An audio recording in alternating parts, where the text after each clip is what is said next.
এখন সময় হচ্ছে 8:30। সকাল 5:40 বাসা থেকে বের হলাম। 5:25 ঘুম থেকে উঠছি, উঠে গোসল করে নামাজ পড়ে বের হলাম।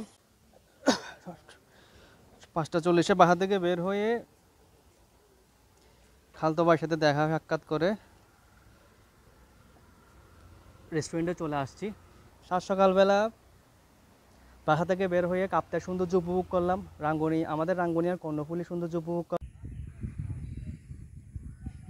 করলাম। খালার বাসায় গেলাম, খালতো ভাইদের সাথে দেখা হলো, নাস্তা করলাম।